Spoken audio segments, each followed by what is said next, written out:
Dad, I have a question. I would like to know why me and my brother have a big age gap. Ah, that's a good question. You're old enough to grasp the details, so let me give you the whole story. Back in those days, contraceptive options for men were limited. There were condoms, which, let's face it, aren't foolproof. And then there was a vasectomy, which was a big decision, was expensive, and not easily reversible. I see. So your mom and I relied on condoms. But as luck would have it, you came along. Sorry about that, but we're so glad you're here. After you were born, I didn't know which method to choose, but deciding on contraception was tough.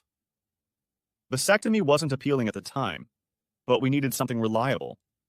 That's when I stumbled upon a new male, non-hormonal contraceptive. It piqued my interest, and I decided to give it a shot. In fact, let me show you a video I found that explains it better. There's a new pill on the market, EPPIN. This pill has as its target the sperm protein EPPIN, which is present on the surface of human spermatozoa. EPPIN acts as a central node for protein-protein interactions that regulate sperm function upon ejaculation, and has three functions. It is a bactericide, an inhibitor of PSA enzyme activity, and a protein that binds the seminal plasma protein, seminogelin, also known as SEMG1. In a normal fertilization scenario, the binding of EPPIN by SEMG1 causes a loss of sperm function manifested as a loss of forward or progressive motility. Subsequently, that motility is regained because the proteus PSA degrades SEMG1, removing it. To discover EPPIN, some approaches were explored, including the search for a small organic compound to substitute for SEMG1 or an anti-EPPIN antibody. The consequences of their actions are a decrease in sperm internal pH and internal calcium levels, which causes a loss of sperm function. Therefore, two studies were developed to create this pill. One of them in vivo using macaques, where a new lead compound that binds the protein EPPIN was tested, and the other one in vitro using mice whose sperm received two types of antibodies to see if they inhibited sperm motility. In the study in vitro, mice were a good experimental model since they have a vesicle-secreted protein 2, SVS2, that binds to EPPIN, having the same function as SEMG1 in humans.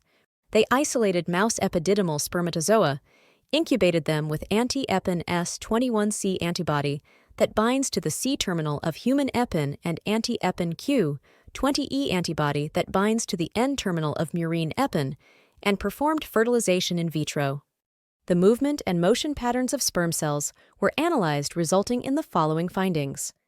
As the graphs show in red, both the S21C antibody and its Fab fragment, which is the antigen-binding portion of the antibody, decreased progressive and hyperactivated motility compared to the controls shown in black. The Q20E antibody and its Fab fragment, shown in blue, induced a milder inhibition of sperm motility. The incubation of these antibodies with sperm decreased the oocyte cleavage rates in the percentage of two-cell embryos following IVF. This study demonstrates that the binding of antibodies to the N and C terminal domains of EPPIN decreases the reproductive efficiency of spermatozoa, showing that mice are reasonable experimental models to study EPPIN ligands in preclinical trials. From a pharmaceutical perspective, an antibody is not very useful, so let's move on to the small organic compounds. So in the study with macaques, a small organic compound similar to SEMG1 with multiple substitutions on a 1,3,5-triazine ring structure that binds to the C-terminal domain of protein EPPIN was developed. This compound is EP055. Studies show that EP055 binds EPPIN and inhibits human sperm motility in vitro. Therefore, it was tested whether it inhibits sperm motility in vivo in macaques. The macaques were infused intravenously with a low dose and a subsequent high dose of EP055. So sperm motility can be correlated with semen levels of EP055 following both the low and high dose infusion. In animals receiving the low dose, EP055 was still evident in semen at 30 and 78 hours post-infusion. But by 30 hours post-infusion, normal sperm motility fell below 32%, which is equivalent to subfertility in men. Following high-dose treatment, semen EP055 levels increased significantly relative to baseline and remained elevated between 6 and 30 hours. By 6 hours, post-infusion sperm motility fell significantly in all the animals to approximately 20%, and no normal motility was observed at 30 hours post-infusion.